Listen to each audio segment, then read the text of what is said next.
Buenas noches, gracias por acompañarnos nuevamente en Crédito y Consumo. En la noche de hoy nos acompañará el doctor Daniel Correa, renombrado economista del sector financiero de nuestro país, con quien abordaremos temas relacionados al consumo de crédito en el Paraguay.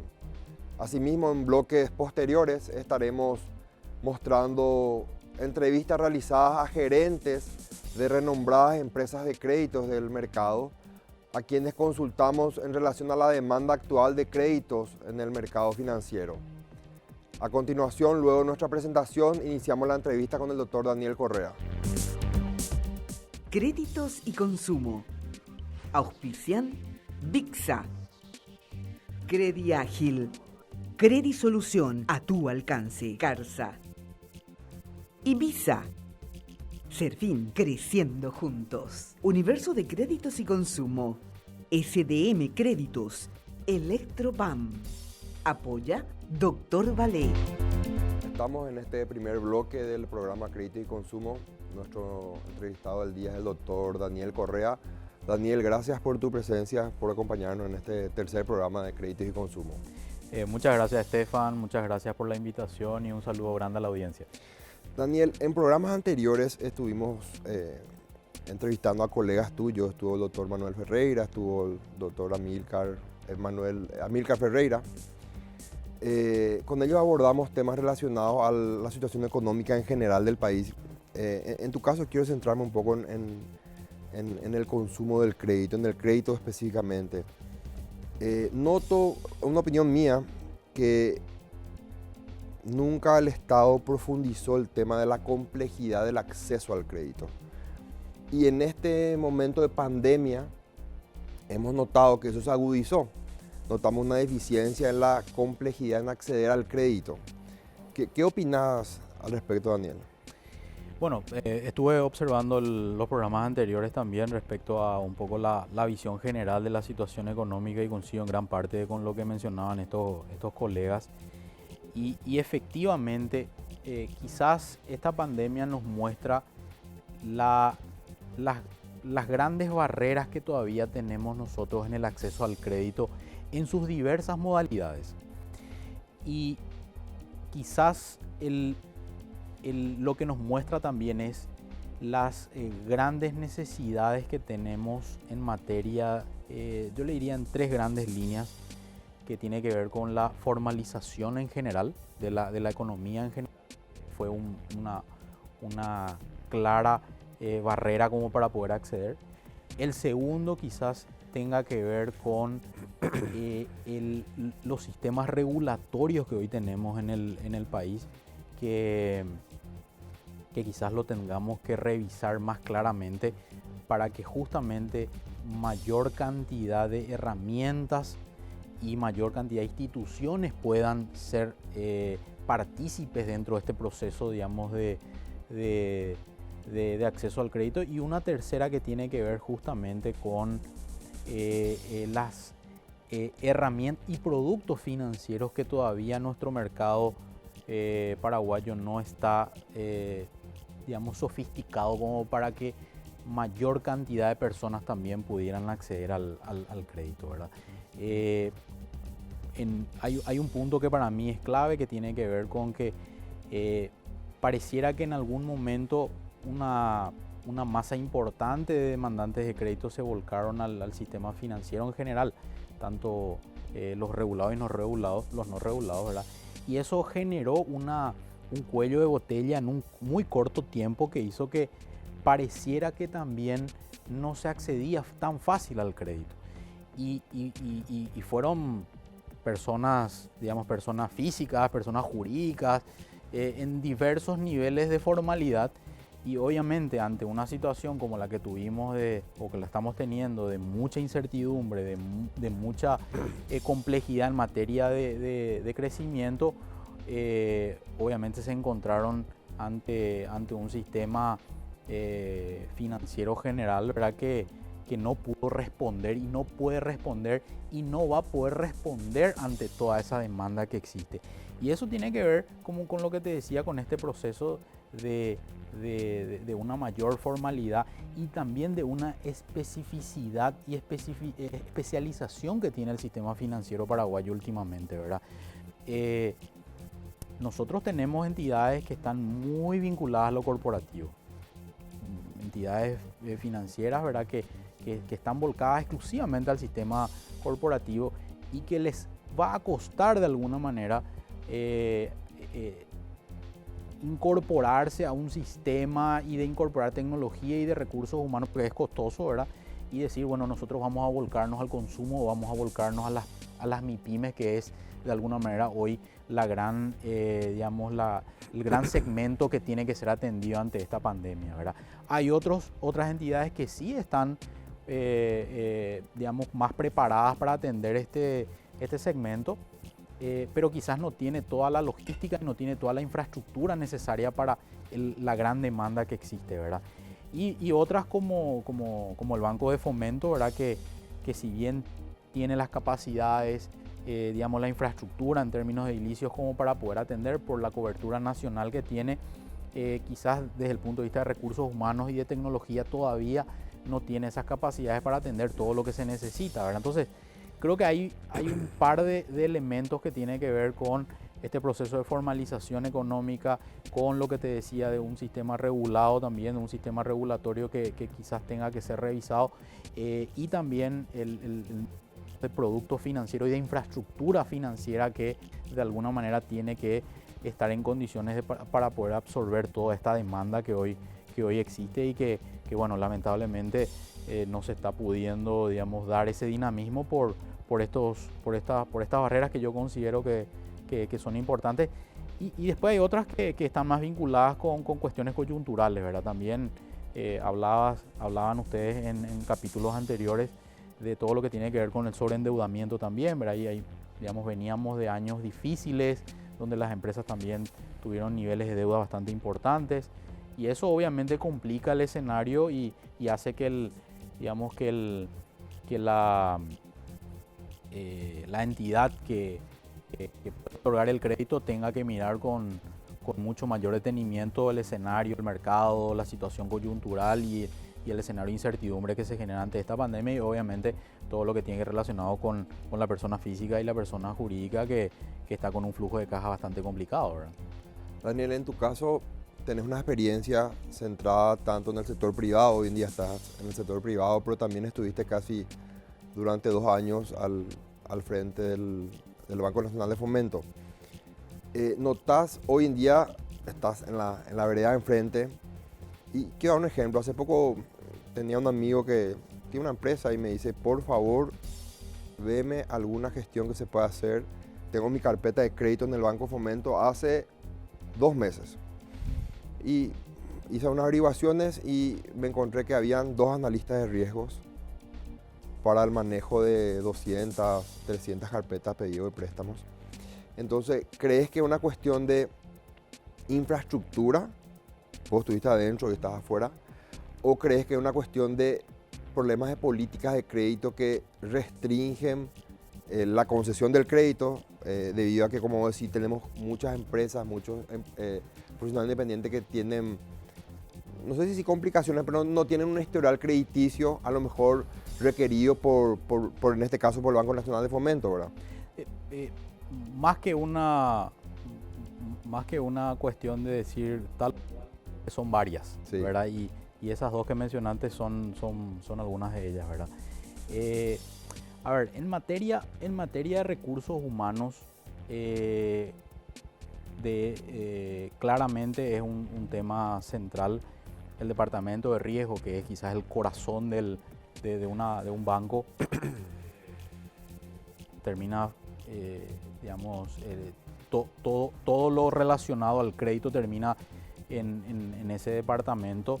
Sí, efectivamente, el número de personas era bastante limitado.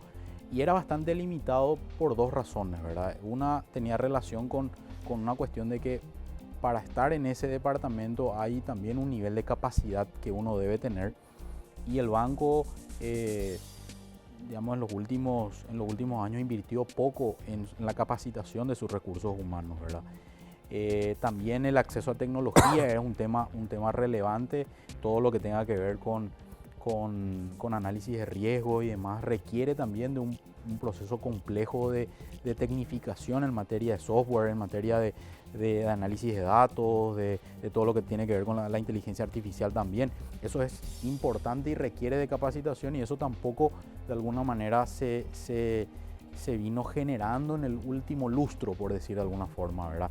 Eso se empezó hoy con una situación, digamos, como la que tenemos actualmente. Se tuvo que acelerar esos procesos. Hoy tuvieron que incorporar gente de manera, digamos, mucho más rápida. Tuvieron que saltarse algunos procesos normales, digamos, como para que esa tecnología y esas personas pudieran apoyar. Quizás ese sea un tema que limita un poco. El tema de política de crédito, yo siempre cuento una anécdota que me parece muy interesante, que recuerdo que cuando estaba en los primeros momentos dentro del banco, ¿verdad? Y vino un cliente del área industrial, ¿verdad? Del área industrial donde bueno, pretendía ser exportador y tener un crédito de largo plazo. Y bueno, cuando hablábamos, algunos de los funcionarios encontraban rechazo hacia el sector industrial porque era un sector que históricamente generó problemas, decían, ¿verdad? Y en estricto rigor, cuando uno mira el banco con respecto a la eso, el sector que menos morosidad tuvo en los últimos 5 años y que más crecimiento había tenido, ¿verdad? Pero sin embargo se quedaron con el chip, ¿verdad? De que en los años 90 y finales de los 90 fueron bastante caóticos en el banco, ¿verdad? Y uno de los sectores que quizás tuvo mayor inconveniente en ese tiempo fue el sector industrial, ¿verdad? Sí. Y se quedaron con esa situación, lo mismo que pasó con el sector transporte, ¿verdad?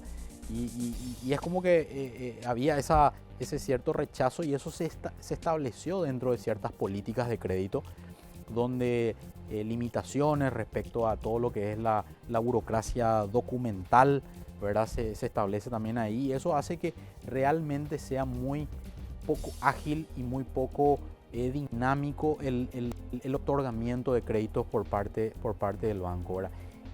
Una cuestión los últimos años fue bastante importante también, y eso como que modificó un poco la facilidad de hacer negocios, digamos, en el banco. Fue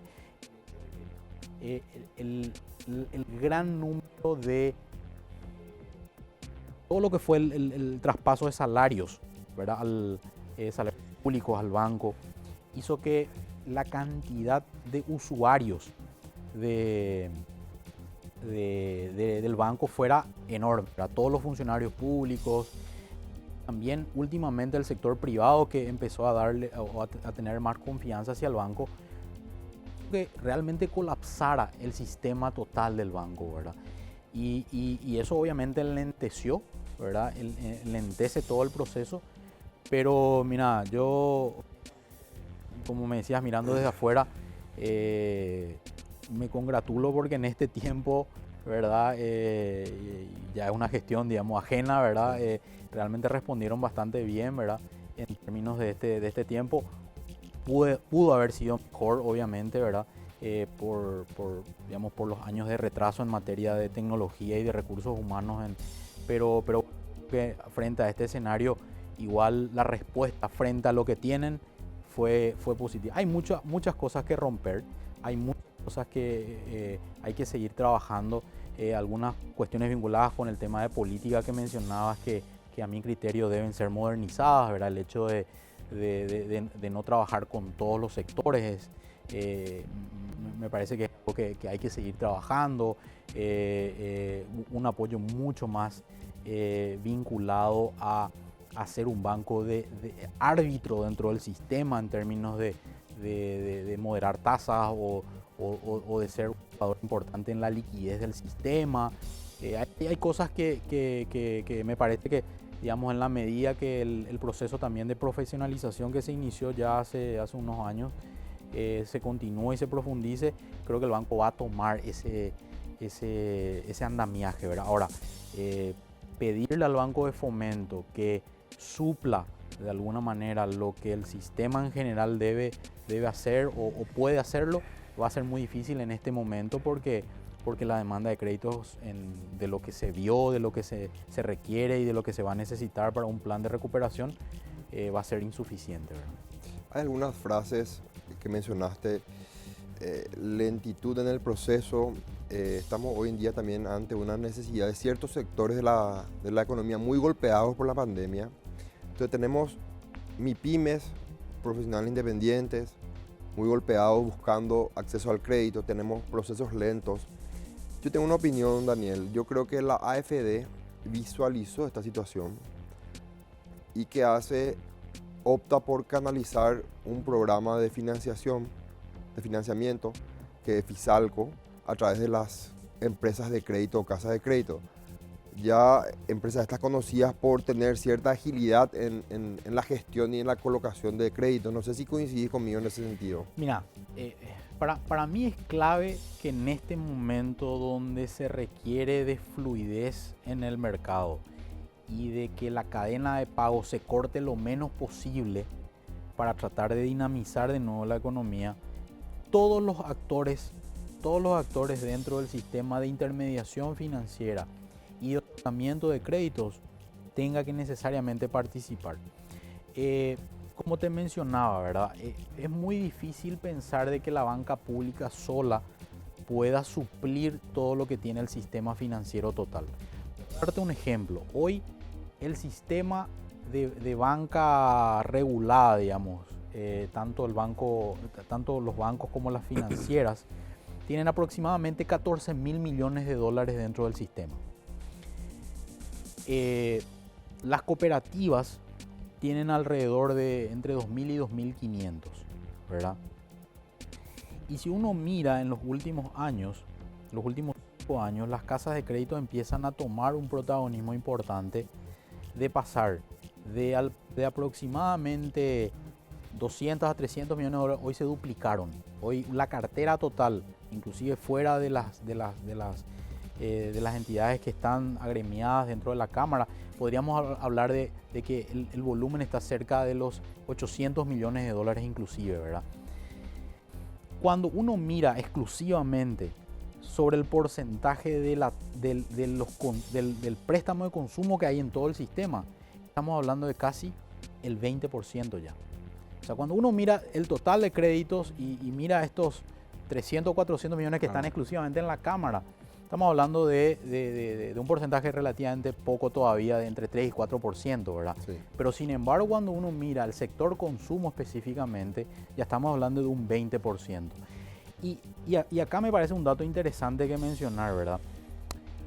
Cuando uno mira el total de entidades que intermedian el crédito en el sistema y las casas de crédito en específico, estamos hablando de que tienen alrededor de 350.000 personas a los cuales atiende. O sea, y estamos hablando de que pueden ser personas y entidades jurídicas también, ¿verdad? O sea, de empresas. Entonces, el nivel de penetración que tienen es realmente muy importante y a veces la banca tradicional no llega a esos segmentos. Entonces, es importante que el Estado mire y vea que realmente hay un espacio importante también aquí dentro de las casas de crédito, ¿verdad? Que puede generar un proceso, digamos, de llegada mucho más dinámica, mucho más rápida y que ese dinero termine fluyendo finalmente en el mercado. Obviamente aquí, y como economista,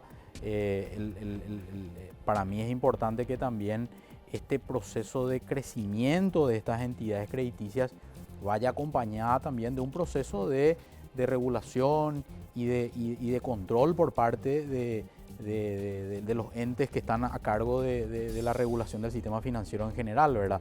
Creo que se hizo un trabajo importante en su momento con las cooperativas, un trabajo que todavía no se está terminando, pero y aquí las casas de crédito me parece también juegan un rol fundamental y creo que lo que hizo el Banco Central hace un par de meses, específicamente en noviembre pasado, con la resolución en la cual obligan a la registración de las casas de crédito, creo que es un paso adelante hacia ese proceso, digamos, de de mayor transparencia y de mayor digamos, control de lo que ocurre en todo el sistema crediticio nacional.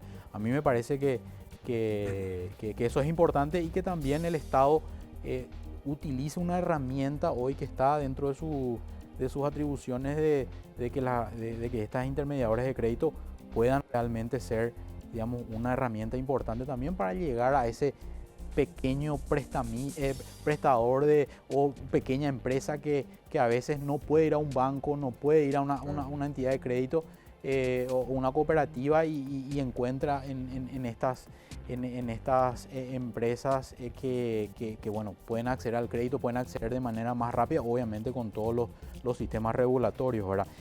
Un dato que es importante que la gente sepa, ¿verdad? Cuando uno mira los números de lo que viene ocurriendo, ¿verdad? En este segmento y en las entidades de crédito que están agremiadas, hay un proceso de crecimiento importante que se dio en los últimos años, ¿verdad?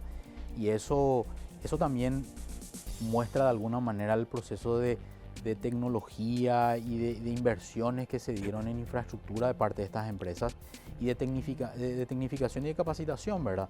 Y eso obviamente digamos, pone en una posición, digamos, de mejor situación para que justamente la entidad regulatoria la mire con una cara, digamos, más positiva para que en el futuro, obviamente, estas entidades se conviertan realmente en instrumentos válidos para este proceso de crecimiento del crédito y lo que yo considero que debe ser la inclusión financiera, ¿verdad? Claro. Así que hay experiencias internacionales que demuestran esto y me parece que nosotros estamos en esta senda, ¿verdad? Quiero seguir profundizando, Daniel, este tema. Vamos a un corte comercial y vamos a volver enseguida y abordamos este tema. Volvemos en breve después de una pausa comercial.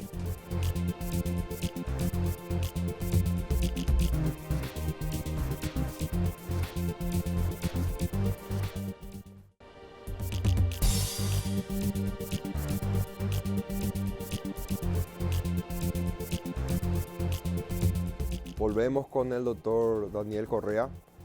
Daniel, estuviste hablando en el bloque anterior del proceso de crecimiento de las empresas o casas de crédito comúnmente conocidas y también a la luz de la regulación que en el mes de noviembre del año pasado resuelve el Banco Central de este tipo de empresas. ¿Cuál crees que debe ser la participación de las empresas de crédito en un proceso de regulación por parte del Banco Central? ¿Eso debe ser algo conjunto? ¿Consideras que debe ser de forma unilateral por parte del Banco Central del Paraguay? ¿Cuál es tu criterio en ese sentido? Mira, primero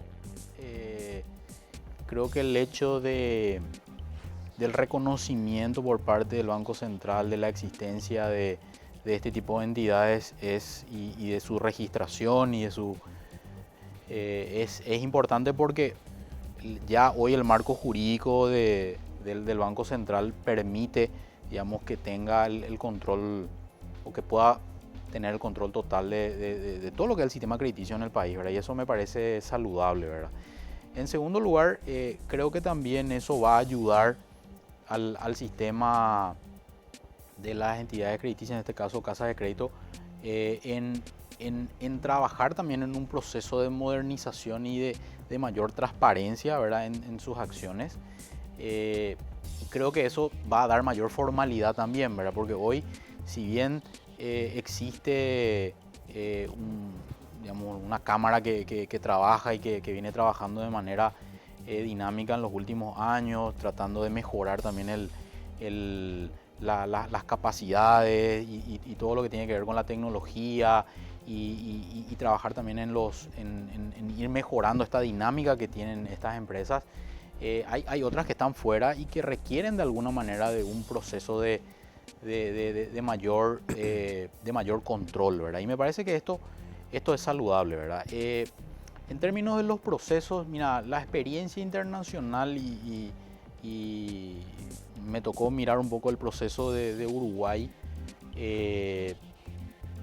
Realmente el proceso tiene varias etapas, ¿verdad?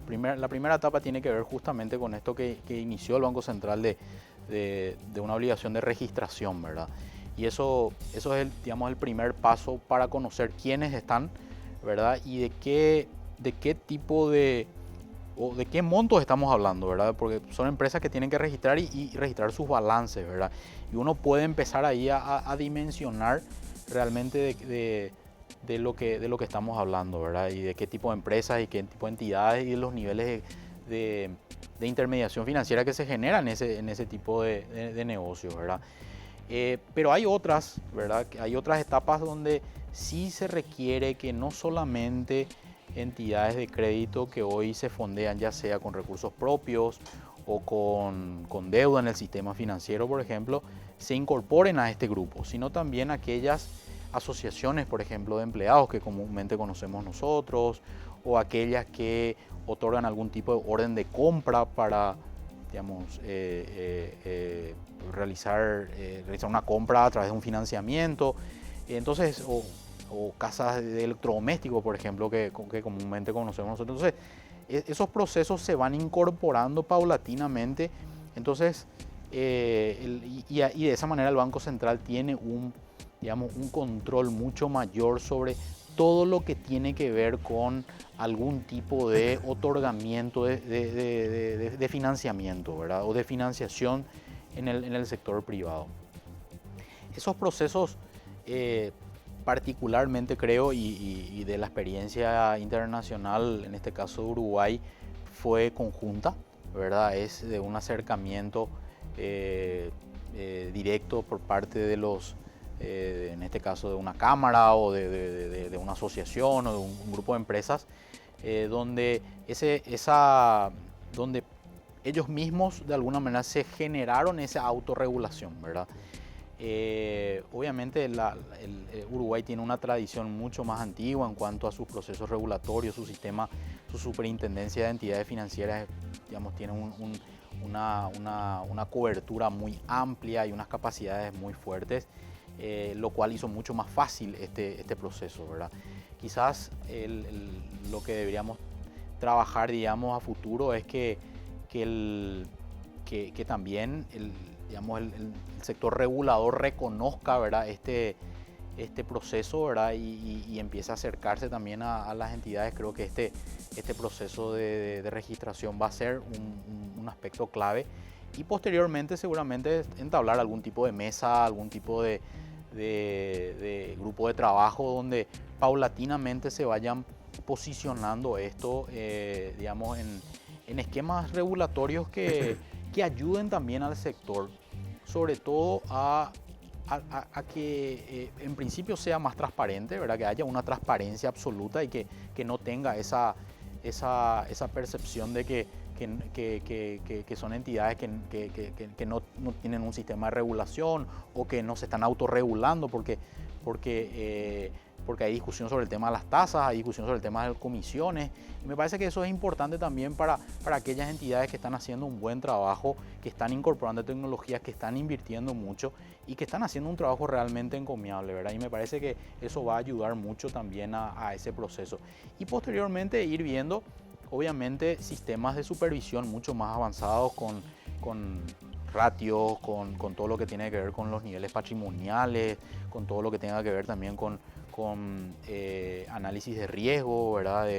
Que bueno, paulatinamente eso se vaya transformando en un proceso de supervisión, quizás no al nivel del cual hoy estamos acostumbrados a ver en las entidades bancarias y financieras, pero sí que tenga un esquema, digamos, regulatorio, porque hoy el tamaño que están tomando estas entidades realmente está siendo bastante importante y obviamente conocemos también que muchas de ellas tienen financiamiento a través de inversionistas, ¿verdad? Y eso obviamente tiene que tener un sistema de control que, si bien lo tiene a través de la Comisión Nacional de Valores, y que me parece que es bastante saludable también eso, porque muchas de ellas son SAECAS, ¿verdad?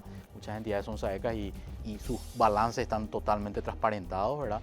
Es importante que eso esté aglutinado dentro de un sistema, obviamente con con la posibilidad también que a futuro estas entidades puedan tener otro tipo de fondeo, ¿verdad?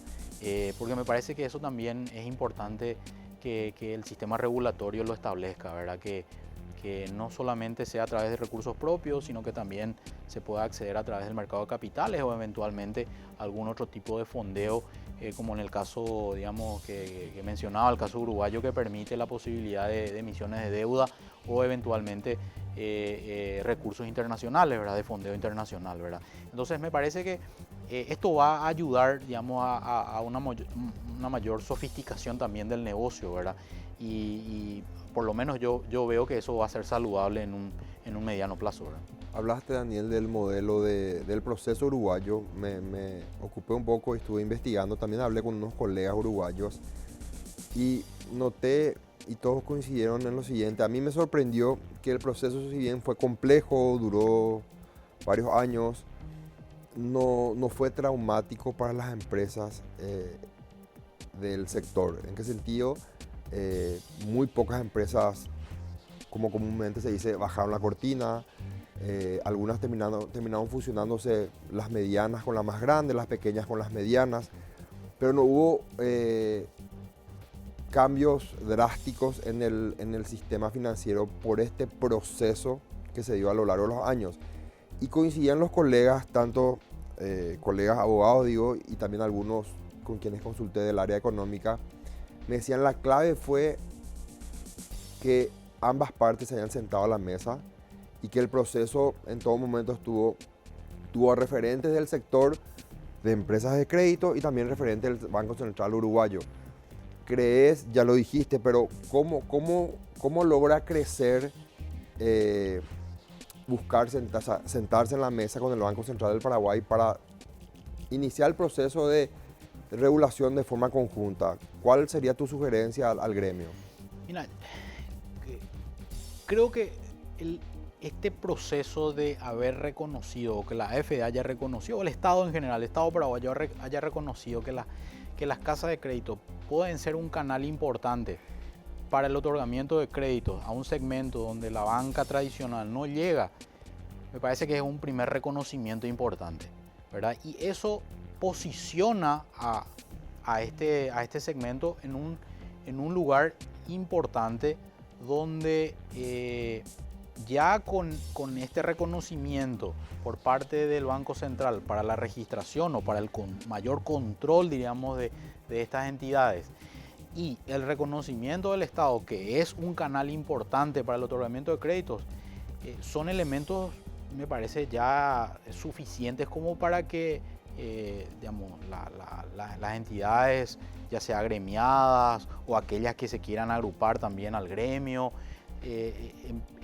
sean las que propiamente propicien ese grupo de trabajo o inicien esa discusión, dado que hoy tenemos un tiempo, digamos, para que esas empresas vayan registrándose, ¿verdad? Vayan entrando dentro del registro del Banco Central, y creo que esta es una oportunidad para empezar a sentarse, a empezar a proponer inclusive algún tipo de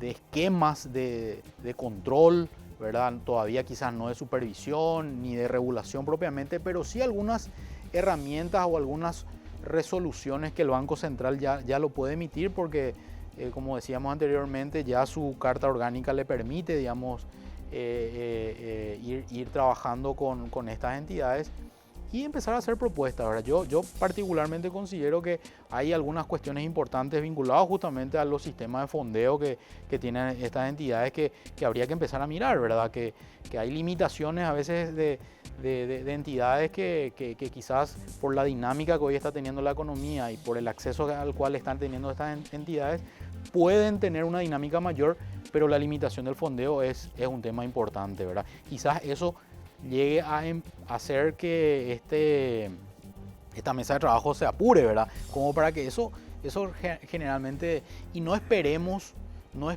ningún tipo de problemas justamente, o que haya algún tipo de crisis, o que haya algún tipo de situaciones que no se quieren dentro de la economía, como para tratar de atacar el problema, ¿verdad? Ya creo que este es un momento donde todavía existe espacio para para hacerlo hay entidades bueno, hay entidades realmente con tamaños muy importantes, mirando un poco los números, tamaños de entidades, por lo menos hay unas cerca de 10 empresas entidades de crédito que son hasta más grandes que entidades financieras, ¿verdad? Y eso obviamente requiere de una ocupación por parte del regulador, ¿verdad? Y yo creo que eso se puede dar en un corto plazo, ¿verdad? Creo que este es un momento donde paulatinamente hay que ir acercándose al ente regulador. Creo que hay personas también muy capacitadas y que entienden esta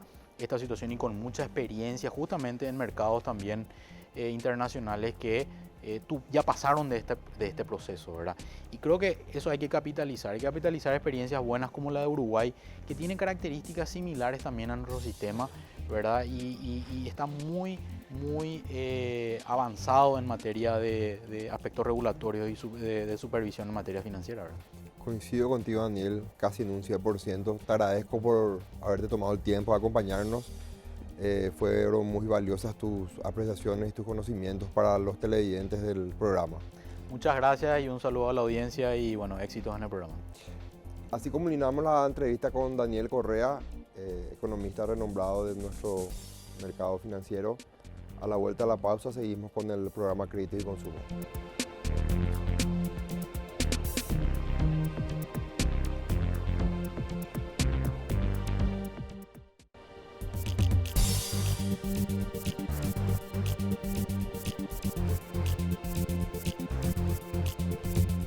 Iniciamos este tercer bloque del programa con una serie de entrevistas realizadas a referentes de las gerencias comerciales de numerosas empresas de crédito en nuestro país, con quienes estuvimos conversando, realizamos preguntas en relación a la demanda de créditos actual del país en comparación con momentos previos a la pandemia.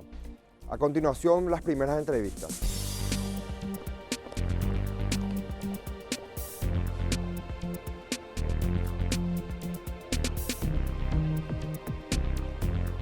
Durante la pandemia, Credipro experimentó un incremento en las solicitudes de nuevos créditos. El problema que se nos presentó, no solamente a nosotros, sino que a prácticamente todos los colegas, la inestabilidad laboral de los sujetos de crédito, que serían las personas. ¿Por qué eso? Porque Credipro en su cartera tiene una participación del 90 al 95% de clientes formales o cotizantes de IPS, que por la inestabilidad laboral, que es de público conocimiento, las suspensiones laborales, las desvinculaciones, nos vimos en la obligación de ajustar nuestras políticas de crédito para el otorgamiento. ¿Qué quiere decir eso? Que hay personas que antes eran sujetos de crédito y hoy, por la situación actual, no, ¿verdad? Esa es el cambio que nosotros tuvimos que realizar a nivel de política por la situación actual. Tuvimos un aumento en el proceso de nuevas operaciones en un 30%. En este tiempo de pandemia, evidentemente tuvimos una disminución considerable, incluso hasta el 80% con relación al año pasado. En el mes de abril y mayo tuvimos ese porcentaje y en junio y julio hemos repuntado un poco, pero llegando también a un 60% menos de colocaciones de crédito con relación al mismo periodo del año pasado. La coyuntura actual obligó a mejorar la gestión y a trabajar mucho más para mantener el volumen de otorgamiento de créditos. Abril lo consideramos como un mes perdido, estuvimos casi todo el mes cerrados, pero a medida que fuimos avanzando de fases, vimos un repunte en las actividades, sobre todo en el mes de julio. También a fines de mayo tuvimos acceso a los fondos del fideicomiso gestionado por la AFD, lo cual nos permitió interesar a nuevos clientes. No obstante, no estamos ajenos a la economía nacional y mundial. Sabemos que no hay una luz cierta al final del túnel, lo cual genera incertidumbre en nuestros clientes y eso afecta a su expectativa, lo cual afecta a nuestro comercio.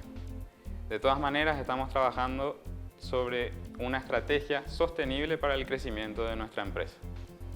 Evidentemente, ante la situación la pandemia, a nivel de casa de crédito, no creo que exista alguna que haya tenido un aumento de solicitudes, ¿verdad? Se dio realmente todo lo contrario. El promedio de solicitudes cayó en un 50% en los 3 meses, con un pico en el mes de abril, que creo que fue el mes que más golpeó a la economía, una disminución del 75% en las solicitudes de crédito. Eso significó realmente un bajón importante por ende la colocación también, ¿verdad? Producto de prácticamente el corte de la cadena de pago, ¿verdad? Nos afectó realmente bastante y es una realidad que nos tocó vivir y con la cual a nivel de franquicia de crédito aquí estamos trabajando en solucionar los problemas, obviamente, brindarle a nuestros clientes los mejores servicios y salir adelante entre todos. En realidad, en todo el mercado de crédito se ha sentido una disminución durante este periodo, una disminución significativa en la demanda de créditos por parte de los clientes, y sobre todo en los primeros meses de la cuarentena. Con el reinicio de las actividades se nota ya un incremento en el movimiento comercial y obviamente en nuestra empresa también estamos con una mayor demanda y una mayor dinámica de créditos en este momento. Bueno, sin perjuicio de resaltar que a nivel país el impacto del COVID no fue tan representativo como en otros países, haciendo una comparación a nivel regional, inclusive a nivel mundial, efectivamente sí, en todo lo que respecta a lo que es la parte de consumo, en nuestra compañía sí tuvo un impacto fuerte, con una disminución aproximadamente del 74% en las colocaciones, principalmente en los meses de abril y mayo, donde se resintió más la pandemia. A consecuencia de esto, evidentemente, a consecuencia de la pandemia, el consumo fue disminuyendo y, en consecuencia, valga la redundancia, la concesión de crédito también disminuyó. Un tema no menor es que en los últimos 2 meses estamos teniendo un incremento sostenido de las captaciones, con un aumento del 74% de las ventas en los meses de junio y julio. Entendemos que es a consecuencia ya del resultado de las decisiones que tomaron las autoridades durante la pandemia y también las decisiones corporativas que tuvimos nosotros internamente sobre el estricto cumplimiento del protocolo sanitario establecido en su momento.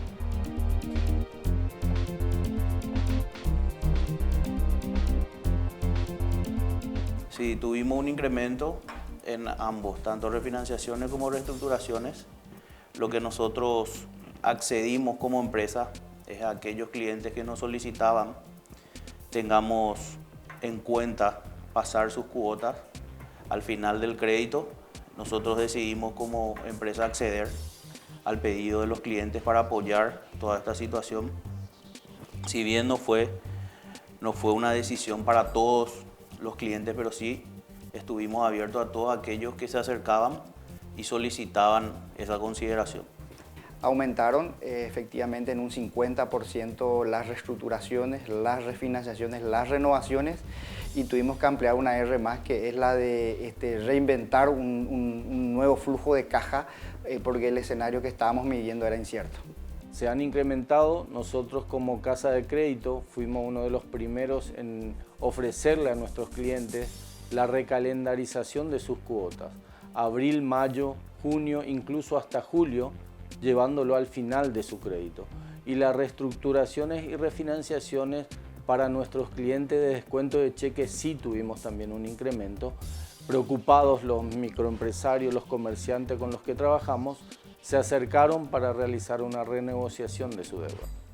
Entendemos que todos nuestros clientes, tanto los del sector MIPYMES como los clientes personales, están atravesando un momento difícil e incierto, por lo cual desde la empresa tratamos de apoyarlos y acomodarnos a su capacidad de pago en cuanto podamos hacerlo.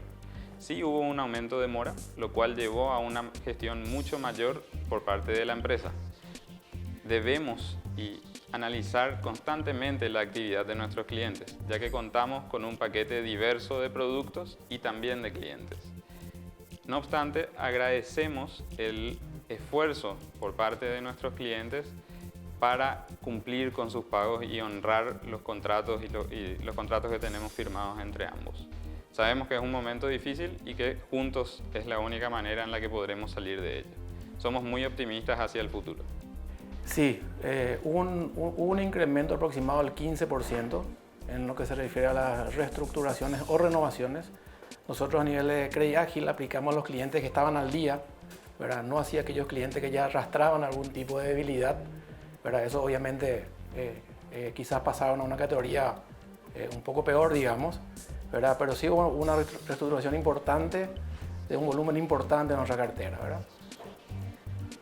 Hemos notado en estos meses un fenómeno de buen cumplimiento de los clientes, donde los clientes han cuidado bastante su crédito, pero obviamente sí ha habido gente que necesitó un mayor apoyo y seguimiento, y la empresa ha brindado todas las facilidades para hacer reestructuraciones y refinanciaciones, acorde con las políticas generales que adoptó el Banco Central en la materia. En el departamento de cobranza nos encontramos con diversas situaciones típicas de una situación como esta. Personas que se quedaron cesantes, con suspensiones laborales, con disminución de ingresos, por lo cual la compañía tomó la decisión de justamente generar políticas de refinanciación acorde a la situación de nuestros clientes, siempre con la mayor prudencia posible y sobre aquellos clientes que podrían demostrar que efectivamente la pandemia le estaba afectando. Otro tema no menor también es que nosotros como compañía aplicamos interesantes descuentos de capitales y de intereses a los clientes que tenían efectos negativos por la pandemia. Todo lo referente a cobranzas no tuvo un impacto negativo significativo, por suerte, entre paréntesis. Esto también ya es a consecuencia de las políticas de crédito que venimos implementando en los últimos años como compañía y la exitosa gestión de cobro que tenemos nosotros internamente. Estas fueron las primeras entrevistas realizadas a referentes de algunas empresas de crédito. En el próximo bloque estaremos con otras entrevistas sobre el mismo tema.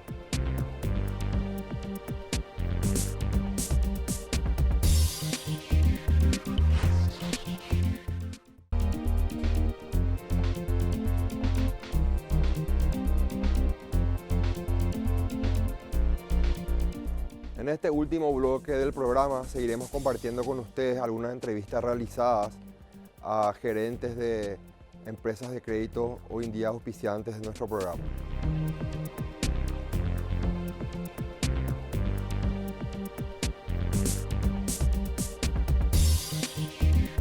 Nosotros estamos esperanzados en que se podrían llegar a los mismos índices a partir de febrero del año que viene, pero eso depende en gran manera también de la situación actual, de cómo va evolucionando.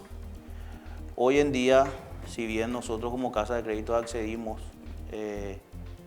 a un fondeo por parte de la AFD, que es un producto Fisalco que es para ayudar tanto a profesionales independientes, a pequeños, micros, la garantía es absolutamente, el riesgo corremos absolutamente nosotros.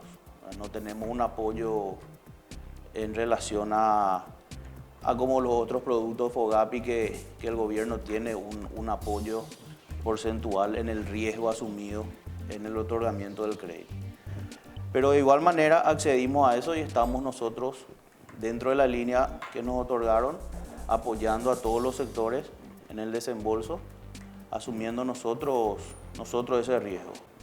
Ahora bien, si tenemos un apoyo mayor también del gobierno en cuanto a garantías o a que corramos junto el riesgo, yo estoy seguro que los desembolsos también van a ser mayores.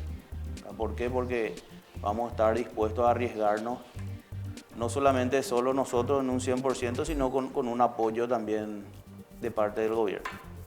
Según las proyecciones que venimos haciendo con el directorio, estamos proyectando 3 años como mínimo y 5 años como máximo. Con relación a los valores y números del año pasado al mismo periodo de este año, es muy difícil. Las proyecciones que hemos realizado al inicio de año, evidentemente con esta pandemia se ha desmoronado, hay mucha incertidumbre, dependemos mucho del gobierno, hoy se está incrementando los casos positivos, el día de mañana o pasado el gobierno dice volver a una fase menor, entonces estaría muy complicado llegar a los valores que teníamos el año pasado, que tuvimos el año pasado. Creo que el avance de fases es clave para poder llegar a los desembolsos o al nivel de comercio pre-COVID, a los niveles normales. Si la pandemia es administrada correctamente, tanto por el gobierno como por el pueblo, creo que para fines de este año, el último trimestre, estaríamos en condiciones normales pre-COVID. Pero es un futuro incierto, lo cual puede ocurrir antes o puede ocurrir mucho después. Nosotros somos optimistas realmente, ¿verdad? Como dije en un principio, estamos peleando como todos, ¿verdad? Básicamente, y vemos una recuperación en el mediano plazo, ¿verdad? El mes de julio ya se sintió una economía bastante más creíble, o sea, con más confianza, y la confianza es un factor importante en toda economía, ¿verdad? Entonces nosotros estamos convencidos que si todos juntos hacemos un trabajo eficiente, ¿verdad? Un trabajo positivo, obviamente nos cuidamos entre todos, la pandemia sigue estando presente y como dicen, la gran mayoría va a seguir por mucho tiempo. Entonces nosotros tenemos que acostumbrarnos a seguir trabajando, convivir con esta epidemia, con esta pandemia, ¿verdad?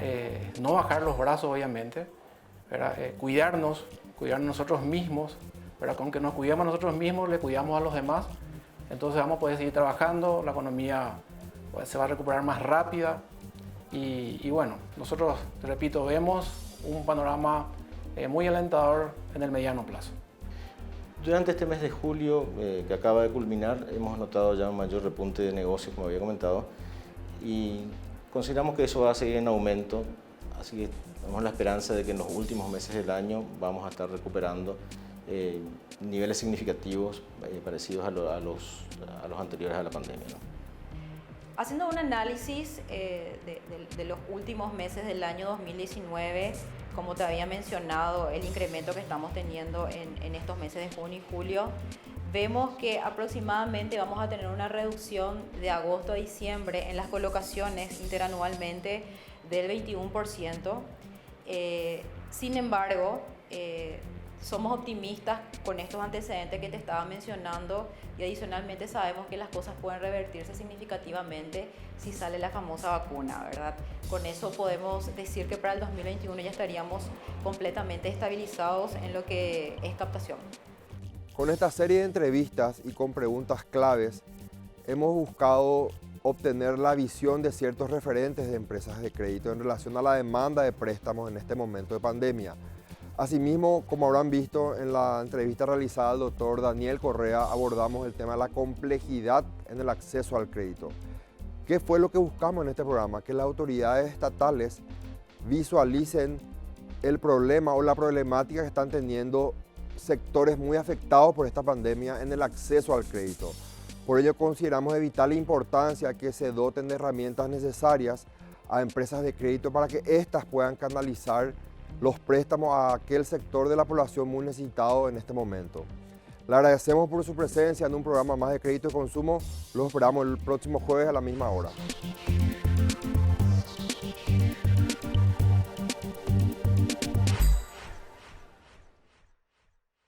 Crecer presentó Créditos y Consumo. Auspician Bixa, Crediágil, Credisolución a tu alcance, Carsa. Ibiza, Serfín, creciendo juntos. Universo de Créditos y Consumo, SDM Créditos, Electrobam. Apoya Dr. Valé.